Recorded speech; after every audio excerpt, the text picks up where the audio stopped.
People sometimes ask, how do I dispose of solvents? Well, the quick answer is you don't. And I know that sounds funny, but I'll explain. So stick with me and we'll talk about it.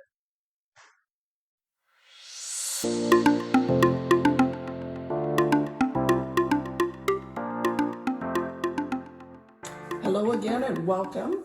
I'm Linda Paul-Sontag and this is Quick Tips for New Artists. I've often been asked how to handle the disposal of solvents. Not really needing to dispose of the liquid solvent itself, and I'm going to give you some advice about that. First off, I recommend you use a non-toxic, odorless solvent. This is Gamsol from Gamblin, very commonly used by many artists. It's odorless mineral spirits, so much safer to use than the old-fashioned turpentines. If you use turpentines, be very cautious with them because they are toxic. So there are several means of keeping your solvents for use. A lot of people just have a simple jar to clean the brushes in. This is an example of a jar that wasn't very well taken care of.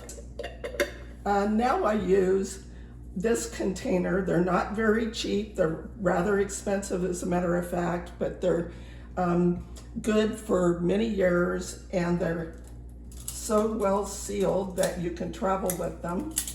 They have a rubber gasket in them, and they have a basket in them, which allows you to keep your brushes above the bottom of the container so you're not constantly getting into the pigments that have settled to the bottom.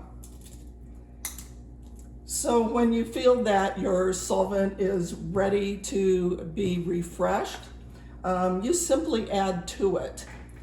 When it gets to the point that you feel like it's become too dirty for constant use, let it settle overnight. And here's an example of solvent that the pigments have settled into the bottom. There's probably about 1/8 of an inch of pigment in there.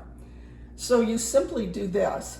Take another clean container, pour that solvent off very carefully,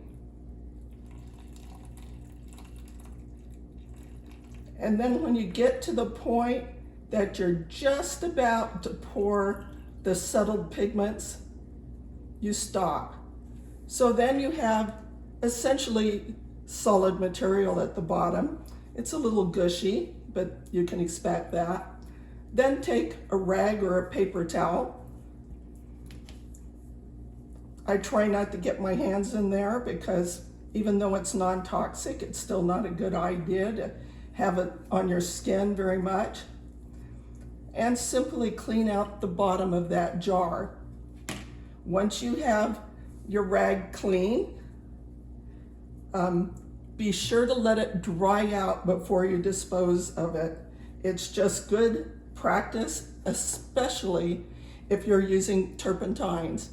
Rags that have been soaked in turpentine, if they're piled up or disposed of in a wad, then there is risk of a fire. I personally know one artist that in fact did have a house fire. You know, that's certainly nothing desirable. Take a little extra here and get the final part out.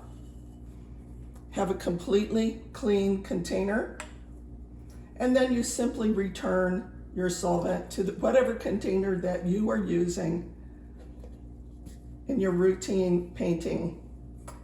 I hope that's helpful. Be sure to like and subscribe. I have more tips for new artists and expecting more as time goes on. Thank you very much.